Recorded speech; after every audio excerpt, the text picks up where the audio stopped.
Bonjour à tous, merci d'être avec nous aujourd'hui pour ce midi conférence. Je me présente, je m'appelle Claire-Marie Legendre, je suis coordonnatrice d'AXE à l'Institut universitaire de première ligne en santé et services sociaux. Je vais d'abord vous demander, et pour l'instant, je pense qu'on est tous pas mal habitués maintenant à avoir des présentations virtuelles, fait que là, tout le monde a fermé sa caméra, tout le monde a fermé son micro, fait que c'est super. Je vous inviterai à le garder comme ça jusqu'à la fin de la présentation. La présentation va être enregistrée, mais seulement la partie présentation, la partie période de questions ne le sera pas. Et ensuite, la vidéo va être mise en ligne sur la chaîne YouTube de l'Institut et sera relayée aussi sur notre site web, normalement, dans le courant du mois de novembre. On va y revenir, mais s'il vous plaît, pour tout ce qui est question de contenu pour les présentatrices, on va vous demander de les garder pour la fin, à la suite de la présentation, dans la section conversation. Et sans plus attendre, on va commencer. Donc, je vais vous présenter nos deux présentatrices du jour. Je pense que Marjorie Desormeaux-Moreau a pour l'instant allumé sa caméra pour que vous puissiez la voir. Elle va l'éteindre après. Marjorie est professeure au programme d'ergothérapie de l'Université de Sherbrooke. Et elle présente aujourd'hui avec Catherine Aubry, qui, forte de son expérience personnelle comme femme autiste et mère d'enfants autistes, Catherine a lancé un service de soutien social offert en ligne par et pour les autistes. Et elle s'implique comme citoyenne partenaire dans une étude qui porte sur cette initiative communautaire. Et Marjorie a été de ce fait bénévole dans cette même initiative et a développé un projet de recherche en lien avec cette initiative-là. Je vais maintenant laisser la parole à nos deux présentatrices aujourd'hui. Si vous avez un problème technique, vous pouvez m'écrire dans le chat. Il n'y a aucun problème. Et Marjorie, Catherine, je vais vous laisser la parole. Je coupe mon micro et ma caméra et on se retrouve à la fin de la présentation. Bon midi conférence à tous. Merci beaucoup, Claire-Marie. Je suis très heureuse d'être avec vous aujourd'hui, en fait, en ligne, pour vous parler de ce projet qui, comme l'a nommé Claire-Marie, est né d'une initiative citoyenne et qui est réalisée suivant une approche participative, en fait, une approche participative citoyenne.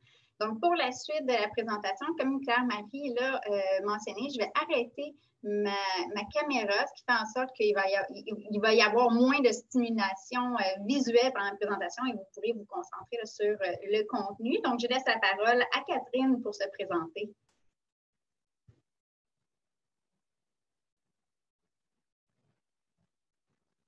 Catherine, on ne t'entend pas.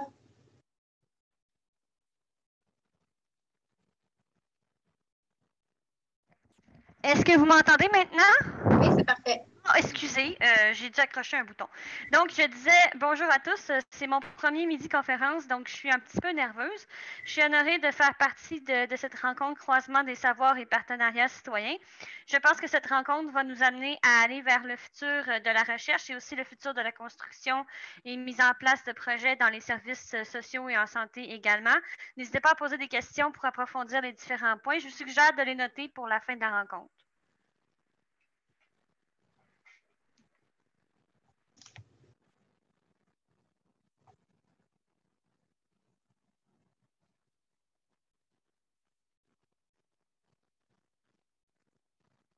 Est-ce que tu as été encore ton micro, Catherine? Non, mon micro est toujours ouvert. OK, tu pourrais enchaîner. Ah, OK. Un instant. Donc, moi, c'est parce que je vois pas la deuxième diapo, dans le fond, Marjorie. C'est elle là, qui est présentement affichée là, sur le partage d'écran. Claire-Marie, pourrais-tu simplement me confirmer si tu vois maintenant une nouvelle diapo?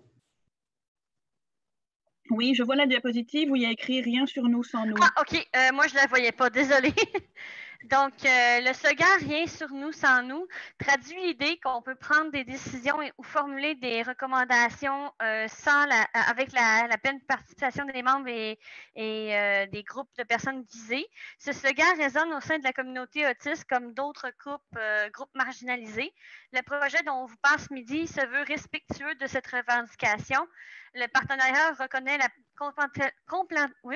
complémentarité des savoirs, l'expérience vécue par la personne elle-même, permettant ainsi une meilleure compréhension globale de la réalité vécue et observée, le tout en améliorant les échanges et en mettant la bienveillance sur soi et les autres de l'avant. En somme, améliorer la qualité de nos procédés pour entourer les autres et répondre à leurs besoins, tout en favorisant l'expression de soi et l'autonomie. Donc, nos objectifs avec cette présentation, c'est que vous soyez en mesure de comprendre en quoi le croisement des savoirs expérientiels, pratiques et scientifiques a permis de relancer l'initiative Autisme Écoute, tout en permettant de documenter la réalisation et l'implantation, en fait, de cette initiative et aussi discuter de moyens qui peuvent être mis en place pour assurer l'ancrage collaboratif et citoyen, tant dans une conception que dans la réalisation d'une étude. Pour y parvenir, Catherine va commencer par vous parler de l'origine, de la nature et des défis rencontrés par l'initiative Autisme Écoute, en fait, dans le cadre de l'initiative Autisme Écoute. Par la suite, je vais enchaîner en vous parlant de la reconnaissance de l'initiative, enracinée en fait, pas la reconnaissance, la renaissance plutôt, mais en fait, sa reconnaissance et sa renaissance ancrée dans, en fait, le croisement des savoirs. Puis, on va parler par la suite, autant Catherine que moi, de l'importance de l'enracinement du projet dans ce croisement des savoirs, de même que des moyens visant à favoriser son ancrage, son enracinement citoyen. Avant de débuter, quelques mots relativement à l'accessibilité au contenu de notre présentation. D'abord, on est désolé en fait du fait qu'il n'a pas été possible de rendre accessible le contenu audio davantage de notre présentation, que ce soit via les services d'une personne interprète ou par l'accès à un sous-titrage. Puis ça, malheureusement, il y a des enjeux financiers puis des enjeux d'accès aux ressources qui faisaient en sorte que ce n'était pas possible dans le cadre de la présentation aujourd'hui.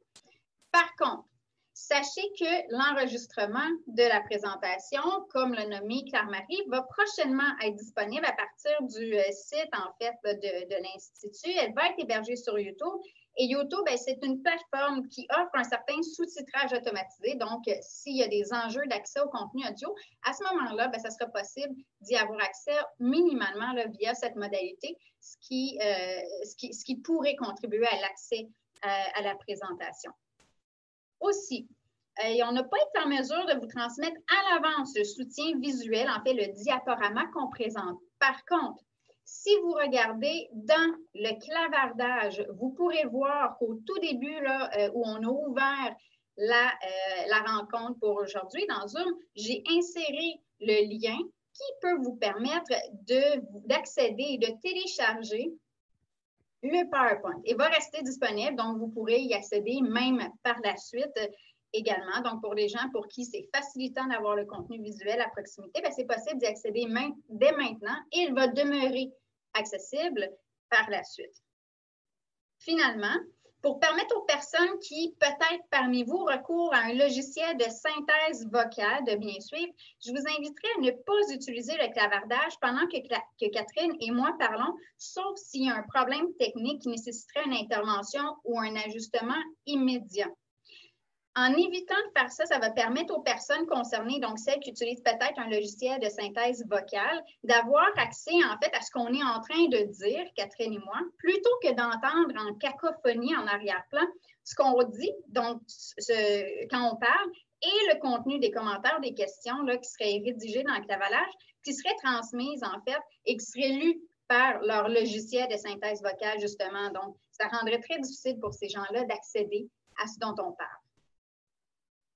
Je suis consciente, par contre, que ça peut soulever d'autres enjeux, comme le fait, par exemple, d'oublier les idées qui nous viennent parfois sur le moment.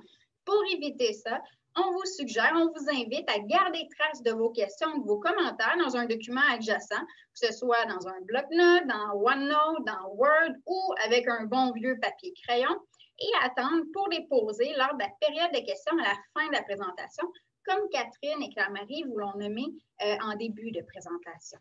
Et on vous remercie beaucoup pour votre collaboration. Catherine va débuter en vous présentant, en fait, Autisme Écoute. Donc, elle va vous présenter son origine, sa nature et ses défis. Donc, en tant que femme autiste et maman de 2 autistes, j'ai eu beaucoup de difficultés à l'annonce des diagnostics, à trouver une écoute active directe disponible surtout en dehors des heures de bureau et immédiatement en cas d'urgence, particulièrement lors de crises autistiques en tant qu'adulte autiste. J'ai constaté qu'il était difficile de joindre les autres autistes en temps réel par les réseaux sociaux, de par la conception des réseaux sociaux qui ne permet pas vraiment de confidentialité et les réponses n'étant pas toujours notifiées, c'était difficile d'avoir le support nécessaire. Il y a bien des groupes d'adultes autistes en personne, mais lorsque survient une crise autistique, ça peut être difficile de sortir de chez soi pour s'y rendre.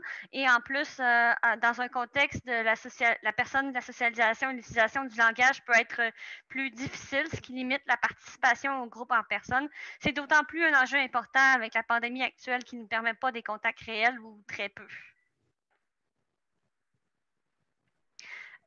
Donc, en décembre 2018, Autisme Écoute a été lancé pour offrir via une plateforme en ligne un soutien gratuit, confidentiel et accessible sans contraintes géographiques aux personnes autistes francophones dans leurs diverses réalités et vécus. Ce soutien était offert non seulement pour les personnes autistes, mais également par des personnes autistes. L'accompagnement se déclinait de façon asynchrone par courriel et de façon synchrone là, par clavardage. Ce service était inspiré d'autres initiatives reconnues comme Interligne et besoinaide.ca pour la prévention du suicide et la ligne parents, Téléjeunes aussi. Donc, quelques défis ont été rencontrés pendant la durée active d'Autisme Écoute, dont sa nature purement citoyenne. Ça amenait aux yeux de certains partenaires et utilisateurs potentiels un manque de crédibilité. D'ailleurs, plusieurs tentatives de collaboration et partenariat avec des instances et des organisations formelles ont été tentées, mais sans succès. Autisme Écoute était à l'origine un projet porté par uniquement moi, comme personne seule, avec la participation d'une équipe de bénévoles, c'était aussi un défi pour arriver à réaliser toutes les activités nécessaires à son fonctionnement. Au final, Autisme Écoute a dû être fermé en raison des difficultés organisationnelles et financières. Donc, les difficultés de recrutement des bénévoles autistes, l'absence de soutien financier et l'absence d'accompagnement et d'une formation des écoutants. Voilà. On va enchaîner, en fait, en vous parlant de la renaissance du projet Autisme Écoute. Donc, en fait, comme Catherine l'a mentionné, il y a des défis qui ont été rencontrés par Autisme Écoute dans sa forme initiale, telle que Catherine l'avait initiée. Et face à ces défis, Autisme Écoute s'est démantelé. Il y a eu ensuite une renaissance du projet, enraciné dans le croisement des savoirs. Le projet a repris, en fait, et rené dans un contexte où on l'a inscrit dans le cadre également d'une étude, donc d'une recherche, où il y a une chercheuse porteuse d'un double savoir qui est impliquée. Et je vais vous présenter les objectifs de cette étude pour vous donner une idée plus concrètement de la façon dont on a procédé. Donc, comme l'a expliqué Catherine, Autisme Écoute, c'est un service qui émanait d'une initiative citoyenne qui impliquait une petite équipe de bénévoles dont j'ai fait partie à l'époque pendant une certaine période. Pour vous situer puis contextualiser ma motivation et mon implication dans ce projet-là, je précise que en fait, je cumule, moi, plusieurs implications bénévoles depuis l'adolescence. Puis quand j'ai vu circuler l'initiative Autisme Écoute sur les réseaux sociaux, j'ai tout de suite eu envie de m'y impliquer. Mon premier échange avec Catherine m'a confirmé la pertinence du service et j'ai très rapidement pu, moi aussi, constater la portée potentielle d'une initiative de soutien social par et pour des autistes. Si c'est en tant qu'adulte autiste moi-même que j'ai initialement eu envie de m'impliquer comme bénévole, c'est en tant que chercheur que j'ai jugé intéressant de documenter les retombées de cette initiative qui est fort novatrice et avant-gardiste. C'est donc avec un double chapeau, en fait, là, que moi, que j'ai voulu, en fait, réaliser ça, élargir un peu l'initiative que Catherine avait initialement lancée et que j'ai approché Catherine justement en ce sens parce que j'étais convaincue, en fait, des besoins en soutien social des adultes autistes et du vide qui existait à ce niveau-là, donc d'un vide flagrant de services, mais aussi du potentiel que présentait Autisme Écoute en termes de production de connaissances et de savoir. C'est une initiative qui, dans le milieu, dans le monde francophone, n'a pas d'équivalent et c'est extrêmement intéressant. L'idée, c'était initialement pour moi de venir documenter l'implantation et les retombées de l'initiative, tant pour les aidés, donc ceux qui allaient chercher le service de soutien, que pour les aidants, ceux qui allaient offrir les services de soutien. À la lumière des défis qu'ont rencontrés Autisme Écoute et sur la base des échanges avec Catherine, il fut question de prendre un pas de recul par rapport à l'initiative initiale pour revenir sur sa conceptualisation, ce qui venait se rattacher à mon expertise méthodologique en recherche de développement. Autisme Écoute avait vu le jour dans une vision par et pour. Et ça allait de soi pour moi que son ancrage dans la communauté autiste devait se traduire par un projet avec un fort ancrage, lui aussi, citoyen. Au terme des échanges avec Catherine, avec également une collègue chercheur, Mélanie Couture, puis d'autres personnes éventuellement, là, il y a une petite équipe qui incluait autant des chercheurs et des adultes autistes qui s'est mis en place, en fait, pour penser le projet de recherche qu'on souhaitait réaliser. Il s'en est suivi une démarche, en fait, où, au fil de quelques rencontres, on a été en mesure de convenir de situer qu'on voulait mener une étude qui serait réalisée pour documenter les aspects à considérer pour soutenir la conception du service de soutien social en ligne par et pour les adultes autistes, Autisme Soutien. Le changement de nom vise à situer, en fait, la transition, le changement vers un service qui prend son origine dans Autisme Écoute, mais qui s'en différencie aussi sur certains points. On voulait également pouvoir documenter les aspects de la réalisation du service de soutien social en ligne. Donc, comment est-ce qu'on allait, la forme, en fait, qu'il allait prendre, documenter aussi la mise à l'essai du service de soutien social en ligne et documenter les retombées de ce service-là.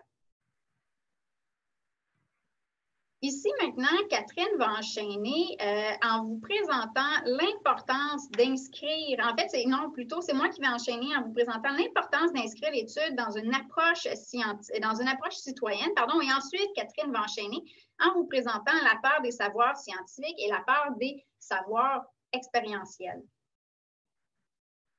Les adultes autistes, ils sont nombreux à déplorer le manque et l'inadéquation, donc le mésalignement entre leurs besoins et les services qui sont actuellement offerts dans le réseau de la santé et les services sociaux. En fait, les organismes qui offrent des services à une clientèle adulte sont souvent peu outillés, peu formés et ont souvent peu de ressources pour soutenir les adultes autistes qui ne présentent pas de déficience intellectuelle et les besoins ne sont pas les mêmes. Et ce, d'autant plus lorsqu'il s'agit de femmes. Or, il y a une large proportion d'adultes autistes qui vont présenter ni retard cognitif, ni retard de langage. Et ces derniers se retrouvent souvent seuls face à une détresse, incapables d'accéder à un soutien qui pourrait être adéquat pour combler leurs besoins d'aide en santé mentale, en fait. C'est d'autant plus problématique lorsque des interventions leur sont proposées parce que souvent, elles vont venir cibler des déficits ou des comportements, malgré le fait que ce soit des situations d'isolement social qui vont se répercuter le plus négativement sur la santé mentale des adultes autistes. Et un tel constat, bien, c'est le corollaire, en fait, c'est la répercussion d'un autre problème qui est soulevé par la communauté autiste, à savoir que les priorités de nombreux chercheurs ne sont pas alignées, elles non plus, avec celles de la communauté. Justement parce que souvent, il y a un manque d'inclusion d'autistes dans le processus de recherche. Même si ici, je reconnais tout de même là, qu'on observe actuellement une tendance croissante en ce sens. Donc, de plus en plus de gens qui impliquent des personnes concernées dès le départ dans la mise en place de leur projet de recherche. Ça demeure toutefois pas la majorité. Il y a une proportion, en fait, il y a proportionnellement très peu de recherches là, qui portent sur l'autisme, qui vont porter sur des interventions ou encore sur des approches qui sont susceptibles d'améliorer la qualité de vie des autistes, alors que c'est le principal besoin qui est exprimé par les personnes concernées. Qu'est-ce qui arrive? Qu'est-ce qui en résulte? Qu'est-ce qui en ressort? C'est que les acteurs et les intervenants qui pourraient leur offrir des services vont avoir peu de résultats probants sur lesquels s'appuyer. Et là, on tombe dans un cercle où il n'y a pas d'intervention en place, il n'y a pas de recherche sur ce type d'intervention, il n'y a pas de changement de pratique plus largement déployés qui sont mis en place, inspirés par la recherche, et on continue de cette façon-là. Comme le soulèvent là, certains auteurs, c'est intéressant de constater que les critiques que formulent les autistes sont similaires à celles d'autres groupes minoritaires qui sont souvent stigmatisés. Comme d'autres communautés minoritaires, les autistes ont leur propre culture, c'est-à-dire qu'ils vont porter, en fait, qu'ils vont partager un système symbolique qui va être composé de connaissances, de croyances, de valeurs, de normes, de savoir-faire, de savoir-être, de symboles et d'objets matériels qui leur sont propres et qui vont les distinguer, les différencier d'autres groupes. Ils ont également leur propre système de soutien, leur propre leader. Ils ont des valeurs communes et partagées, des espaces, des événements sociaux, une terminologie même. Conséquemment, c'est important, voire essentiel, que les personnes qui sont issues de la communauté autiste soient partie prenante des projets et des initiatives qui visent à développer des services qui s'adressent à elles, que ce soit pour s'assurer qu'ils soient alignés avec leurs besoins réels ou pour s'assurer qu'elles soient culturellement sensibles et pertinentes.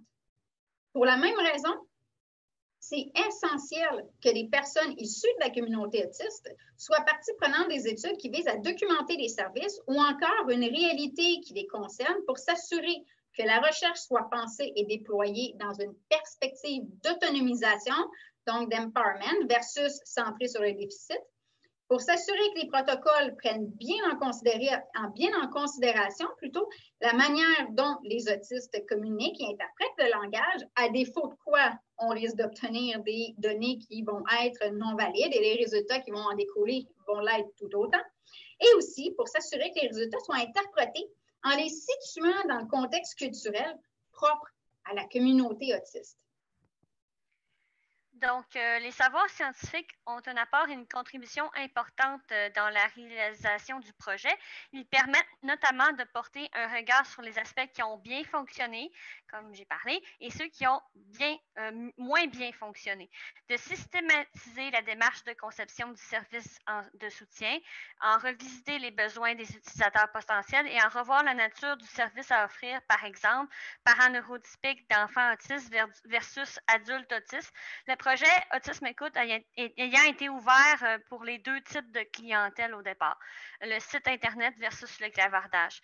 Les savoirs scientifiques font aussi en sorte qu'il est possible de monitorer, de documenter la mise en place du service pour le bonifier selon les données qui seront recueillies. Donc, les savoirs d'expérience permettent, quant à eux, l'accès à une vision de l'intérieur pour permettre la prise en compte des besoins et de réalités qui sont peu ou pas documentées dans les écrits scientifiques. Nous, on vit la réalité sans se voir agir. Les chercheurs observent sans savoir pourquoi on fait ce qu'on fait si on ne l'évoque pas. Les savoirs d'expérience permettent aussi un ancrage et une légitimité de démarche et éventuellement du service de soutien dans la communauté autiste. Ils permettent aussi de donner une voix aux autistes, ce qui est essentiel pour soutenir la mise en œuvre d'une alternative technologique au soutien. On s'entend d'ailleurs à ce que le travail de concertation et de collaboration entre citoyennes, professionnels et chercheurs permette de structurer un fonctionnement à long terme au service de soutien avec les milieux partenaires. On va enchaîner maintenant en vous parlant en fait de stratégies, de moyens, de pistes pour favoriser l'ancrage du projet qu'on est en train de mener, mais favoriser l'ancrage de n'importe quel projet dans une perspective citoyenne. En ce qui nous concerne, on va vous parler de l'intérêt, de la pertinence d'avoir une chercheuse qui détient un savoir d'expérience impliqué dans le projet, donc qui en fait incarne un certain leadership dans le projet. On va vous parler de la mise en place d'un collectif de recherche et d'une charte de fonctionnement et on va évoquer certains défis là, possibles. D'abord, un collectif de recherche comme celui qu'on a mis en place dans le cadre du projet qu'on est en train de réaliser, puis je vais vous parler plus précisément du collectif de recherche tout à l'heure, mais c'est un collectif de recherche où il y a un savoir expérientiel qui est non seulement représenté, mais aussi valorisé, qui vient attester de l'ancrage du projet dans les sciences citoyennes.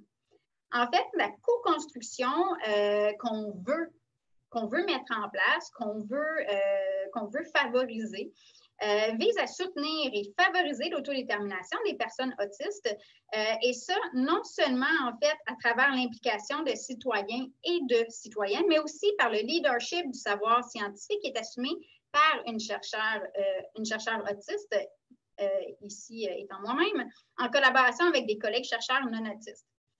Ces différents positionnements situés, donc, perspective autiste et perspective non autiste constituent une occasion rare, en fait, pour croiser les regards, particulièrement dans le partage au niveau du leadership. Là, c'est quelque chose qui est moins présent, mais qui est tout à fait pertinent et intéressant pour partager et construire une vision commune des besoins et de la part des autistes dans la société. C'est une posture de recherche qui représente une opportunité, en fait, de rupture innovante avec les milieux communautaires, les milieux d'intervention et également les milieux de la recherche. C'était d'ailleurs important et ça demeure important pour moi que dès le départ, nous ayons mis en place et qu'on ait travaillé dans une formule au centre de laquelle se trouvait justement un collectif de recherche en représentation proportionnelle. Donc, je voulais qu'il y ait autant de membres de ce collectif de recherche qui soient autistes que de membres qui soient non autistes. Et dans notre cas, en fait, présent, on a même une bonne représentation puisqu'on est davantage de représentants autistes. Nous sommes 5 autistes, incluant 3 femmes. Les femmes autistes sont souvent moins impliquées dans la recherche, donc c'est une très bonne représentation pour 3 non autistes sur ce comité. L'implication des gens, en fait, l'implication citoyenne a été faite à toutes les étapes dès l'élaboration du protocole de recherche, donc dès la réflexion sur la mise en place d'un projet de recherche autour de la relance d'autisme écoute. La rémunération aussi des partenaires citoyens, c'était important pour moi pour reconnaître, en fait, leur apport et leur expertise au même titre que celui des collaborateurs professionnels. Notre collectif de recherche, c'en est un qu'on veut orienter vers un but commun, c'est-à-dire la mise en place et l'implantation d'un service de soutien social en ligne par et pour les adultes autistes. Et ça, on veut que ça se fasse dans une perspective de co-construction et c'est un comité où il va y avoir des prises de décision. C'est un comité au sein duquel on veut reconnaître et respecter l'importance des différents savoirs apportés par les membres, autant savoirs expérientiels, académiques, professionnels que scientifiques. Et cette perspective-là de reconnaissance et de respect de l'importance des différents savoirs se fait, oui, à l'égard du savoir expérientiel pour reconnaître la place des personnes autistes, des autistes sur le comité, mais aussi pour les autres types et les autres formes de savoir, ils sont tout aussi importants et on doit être tout aussi valorisés et respectés. Donc, c'est une perspective là, bidirectionnelle, clairement. C'est important pour nous d'établir un fonctionnement qui serait pas soumis à des rapports hiérarchiques. Et le fait d'avoir une représentation, en fait, qu'on voulait, qu'une bonne représentation qui soit minimalement et même dépassant la proportionnalité visait à y contribuer. Initialement, on a tenu quelques rencontres où il n'y avait pas une très grande structure, là, autre qu'un ordre du jour. Ça ne s'est pas avéré, en fait, la meilleure façon de fonctionner pour notre groupe. Et on s'est donc penché là, sur notre fonctionnement. On a voulu donner à ce moment-là la possibilité à chaque personne de formuler, de communiquer ses attentes et ses besoins en termes de fonctionnement, justement. Récemment, on a, dans cette perspective-là, co-construit des règles de fonctionnement tout en situant qu'on voulait se laisser la possibilité, la flexibilité de les réviser en cours de route, suivant l'évolution de la dynamique et des tâches du groupe. L'analyse des attentes que chaque membre a formulées a fait ressortir 3 grands thèmes avec des demandes ou des précisions qui visaient à ce que chaque membre, chaque personne soit au fait de ce qui se fait dans le projet. Et ça, bien, ça appelait à une communication adéquate de l'information. Ça visait aussi à faciliter le fonctionnement du comité et permettre d'atteindre du but commun. Et ça, bien, ça appelait à mettre en place un cadre de fonctionnement et se doter d'une certaine organisation, à situer et clarifier les rôles et les attentes, les rôles et les tâches plutôt attendus pour chacun et à les réévaluer selon l'avancement. Et finalement, ça visait à contribuer à un climat de co-construction. Et ici, les principaux éléments là, qui étaient évoqués, c'était l'importance et la pertinence d'avoir une communication égalitaire. Puis il y avait aussi là, beaucoup d'autres valeurs qui étaient soulevées, mais qui visaient à favoriser un climat et une dynamique de travail et égalitaire au sein de laquelle les gens se sentiraient à l'aise de s'exprimer et où tout le monde serait écouté de façon respectueuse. Il y a une série de propositions concrètes dans cette foulée-là qui ont été faites. Et il y a un espace de discussion qui a été ouvert pour s'assurer que chacun des éléments, en fait, chacun des aspects a été pris en compte et chacun des aspects là, évoqués par les différents membres et que des moyens spécifiques soient mis en place pour les faciliter dans le respect des besoins respectifs de chaque personne, en fait, impliquée sur le comité. Pour un projet comme le nôtre, il y a plusieurs défis possibles, dont le clivage entre les groupes autistes versus non-autistes, les agendas cachés de certains membres qui pourraient vouloir faire avancer d'autres projets à travers l'initiative ou le militantisme, le temps nécessaire pour permettre l'établissement de relations de confiance mutuelle entre les membres du comité, particulièrement entre les membres autistes versus les membres non-autistes. Le financement et la rémunération des citoyens partenaires, c'est aussi un défi important parce que les postes budgétaires alloués avec certaines sources de financement font en sorte qu'il n'est pas toujours possible de prévoir une rémunération adéquate et suffisante qui reconnaît l'expertise unique que peuvent apporter ces collaborateurs-là et qui va souvent, en fait, être moindre que les recommandations là, du SAP, par exemple. L'intersectorialité qui caractérise mon double positionnement en tant que chercheur et autiste contribue à diminuer les risques de biais. Mais ça m'expose aussi, c'est un défi, parce que ça m'expose aussi à un double risque de rejet. Un risque de rejet de par la communauté autiste à laquelle j'appartiens, en raison du fait que la position de chercheur, ben, c'est une position que je reconnais moi-même comme étant privilégiée. Et c'est documenté dans les écrits que ça peut amener certains défis, certains enjeux au sein de la communauté, au sein en fait, en ce qui a trait à ma place au sein de cette communauté-là.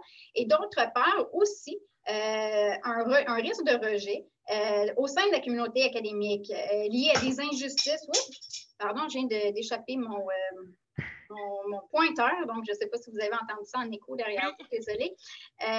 Donc, un risque de rejet aussi au sein de la communauté académique lié à des injustices épistémiques. C'est une réalité qui est malheureusement largement documentée.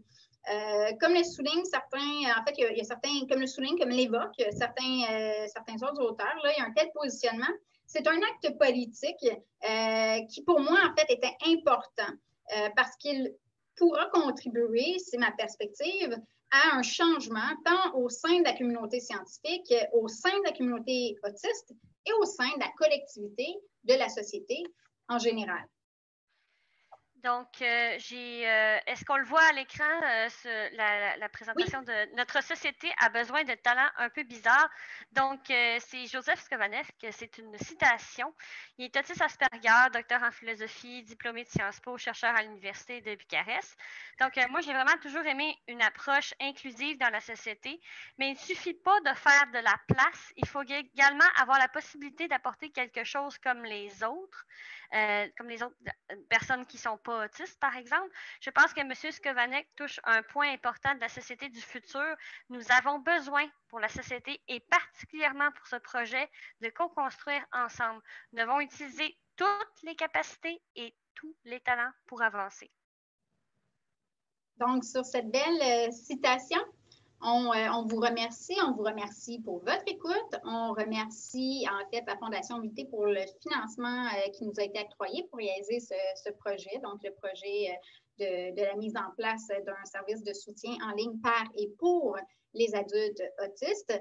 Vous voyez aussi à l'écran les noms des personnes qui sont impliquées dans notre équipe de recherche et je souligne la contribution de Catherine pour la présentation aujourd'hui, également la contribution de nos autres collaborateurs, collaboratrices représentant des citoyens, citoyennes autistes sur ce projet. Donc, vous avez les coordonnées pour nous joindre au besoin.